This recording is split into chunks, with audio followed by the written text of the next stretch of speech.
ubuso bakho bokwenjani? Bokwenjani? Right. Nangu manje akachaza. Batha bakuzo lethe emuva lapha. Ngibezwa nangu la. Seniyamuzwa manje? Hallelujah. Bazalwane ubuso bami babunenduna futhi angeke ngisho ukuthi induna lezi zinto beziningi zigcwele ebusweni. Hallelujah.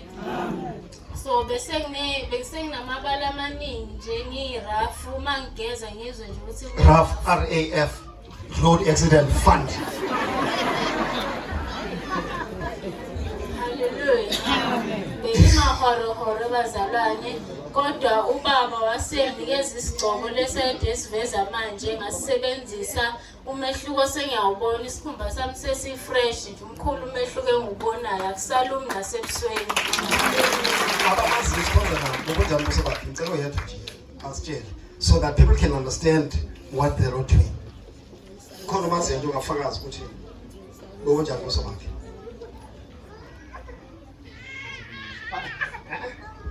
Kwamloko. Amen. Ngizofakaza ukuthi ngiyabazi ubuso bakhe kungeyinto entsha nje bese kuyinto endala. Ezama kuthengwa izinto zasemakhemisi bafike beyincoma emakhemisi ukuthi hayi ke la u1 kodwa nje kufanele nokuthi uyadlala egesa ngesipho yakhe yedwa konke nje kufanele ukuthi uyadlala okukwenzakela umehluko khona nesiubonayo omkhulu yiwo lo njengoba esechazile. Amen. Ungathi umfundisi imbonile kafake imbiza noma ibhodo. Yini? Ibhodo. Ibhodo noma imbiza. Hayi wena bathi imbizo wena ma. Now this thing. Yeah wena no. Manje lento You don't take much. asithatha okuningi. Just a little bit of it. Thatha nje okuncane. You don't need much. Awudingi okuningi. And a simple instruction. Kulula nelilandelela imiqathango Do it in the yakho. morning and also in the evening. Ukwenza nje kuseni nantambama. That's it. Phela nje. And the face is back. Umbuso bakho ubuyele kuwo. Kodwa akekho ngizomphana ngoba akekho ocela. Akekho Hayi khona. Kanti ngithi ukuthi ngize ngintshela ukuthi nicela. Angena akaceko. Umuntu uzogijinyiswa ke. lento sengiyami ke vele sekuthiwe yakwathina. Hallelujah. Amen. Ngicela ngafishane isitsheleni ubufakazi bosawuthi. Amen bazalwane. Sishanje isikhonkosi. Mina ngibonga amandla kaNkulunkulu ngoba bekunengane enganaso certificate bazokufaza ngakho ngicela ngabo. Engana certificate engana inekhadi lokuzala kuphela kodwa kuthe mangisebenzisa ukuthi kufake enyaweni bazalwana. Ngabiza isikole ngana yali register bazalwane sengene sibongiswa kubo ngokomthetho ngoJesu. Amen. Ngabuya futhi ekhaya mangifaka lo sawodwa wafika umuntu wathi yazi bengifastile bazalwana ngithi ngifuna ukungena kulo msebenzi kodwa manje kusangileke ngalo Jesu. Amen. Bazalwana ngiyambonga uNkulunkulu ngene inkonzo yasawuthi bazalwana ngoba angeke ngiphela amandla bazalwana. Akubonga uNkulunkulu ngoba bekunzima ingane bathi sengihambe izinkantolo nezingadi bangayithathi kodwa kumanje seyithi ingane inkulu iyafunda esikoleni. Hallelujah. Bazalwane ngiyamphisa kwamathenjwe endumo. Hallelujah. Bazalwane ngibe nenkinga enyangeni edlule ngihlaselwe umnenke. Bazalwane bengingayiphuphi bengivuka ekseni isebusweni bami la eqamelweni. Uma ngehla phansi le kade ihamba ebusweni bekuyilena emide lena engenasigobo. Kuthe mangithi ngehla ebhedeni ngivele ngithola lo nonegobo. Kodwa bazalwane kube nenkonzo yosawuthi. Ngicabanga ukuthi abaningi bangibonile emtuba bengingqonqe ngalendlela. Angiyena wenduna bazalwana anginanduna nje anginanduna ekhaya nasekhaya egcikeni akekho induna bazalwane. Haleluya. Kodwa nje kumanje senginamabala ngenxa yemineke benginayo bengibelesele bazalwane. Ngithe kube nenkonzo kamwayi umama wabuya nosawuthi mina ngabuya angayanga bazalwane. Umama wabuya nosawuthi mayibuya nawo ufika uyahamba uyasinika sonke endlini. Bazalwane ngavele ngibona konke idlula ebusweni bami.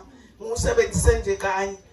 ngahamba nami ubishop wanginikeza wami bazalwane ngikhuhle ngawo njengoba ningibona senginekho usawuthi bazalwane akukho kunye ngigeza ngawo ngibuye futhi ngigcobe anointing bese ngiyawuthatha ngiyawukhuhla ngilala nayo imnenge bazalwane angisayibona endlini yami bengingazi ukuthi ngena ngaphi ngikhumbula uNususu ngixoxela usisi uSidudla ngithi ngibeleselwe imnenge angazi ukuthi iqhamuka kodwa bazalwane ayisekho ngithe mangichela nje ngalenhlabathi ngarawundi indlu yami bazalwane eminye bengiyithola iwomelele emawindini haleluya ngibonga kakhulu uNkulunkulu ngalenkonzo bazalwane beyizele mina ngoba isikhumba sami bese sifile amen haleluya awukasasha haleluya saluda bazalwane ngizobonga amandla kaNkulunkulu baba wafika wasipha usawoti kuthe ekseni kwiso wafika umuntu wathi yena ulahlekele ngekati lakhe wathi manje ikati lakhe uyalifuna kalazi ukuthi lilahleke kanjani ngathi mina hawo amakati maningi nje hamba othenga elinye wathi akalifune elinye ufuna lele lilahlekile ngidlule bazalwane lapho kuthenge inkonzo yokugcina ngomsumbuluku ubaba esenzisa inkonzo yamaphepha wathi asobhala amagama siyolisa amagama yethu ukuze aphume endumbeni ubhale igama lakho phezulu kwephepha eliplain emhlophe clean clean nje bese uthatha usawuti engizonika wona kunegama lakho ukuze igama lakho lisulwe enyangeni noma kuphi labantu abenze okubi bazalwane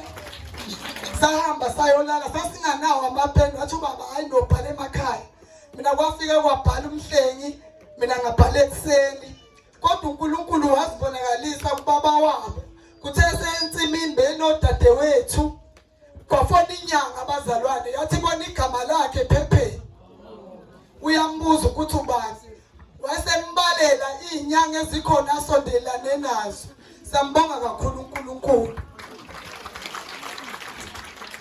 haleluya shayita saluda angisabingeleli nami awungasabi bazalwane mina ke bengigulwa iqolo bazalwane ubaba kwadlulo wangikhulekela sithi uzongiphathisela usawoti kwakulesithathu wangiphathisela usawoti kuSidudla wangitshela ukuthi ngifike ngenze nani ngakwenza konke ke bazalwane ngawufaka emawindini eminyango kophilo la engiqamela khona ngafaka amasokisi ngawufaka phakathi bazalwane ngangalali iqolo nje libabhlungu ulale ngapha uphenduka ulale ngapha uphenduka ngalolo suku ngibonana ukuthi kusenini bazalwane ngabona nje nami sengivuka sekusemini nje bazalwane haleluya bazalwane okunye ngawusawoti umama naye ngoba esezwini nami ngafaka emasokisini wafaka naye umama lo yebo wawufaka sesihleli nje sithi ngidum wathi ngeke ngiyokhipha ngiyasha kuyashisa lonto le kuyangishisa enyaweni ngiyokhipha ngathi mina ngeke phela ukhipha ayithi ngobusha nje kuphuma lokugula okusenyaweni yilokho bazalwane ngisonkulunkulu haleluya now that's the testament that we have yileyo kufaka now why do you use the salt indaba sisebenzisa usawoti go to Mark chapter 9 verse 50 asifunde incwadi kaMark Mark 9:50 and then someone go to the book of Kings 2 Kings omunye avule incwadi yamakhosi esibili yabona nami anginazi indona nobukhosi kuphela inkosi nje nganami haleluya amanye amakhosi aneyindona mina inkosi nje nganami 2 Kings chapter 2 ngakhohlwa 2 Kings 2 Kings chapter 2 amakhosi esibili isahluko sesibili hayi umakhosi baza mfundisi kakhulu ngomakhosi 2 Kings amakhosi esibili chapter 2 isahluko sesibili 19 to 22 siqale ku19 siya ku22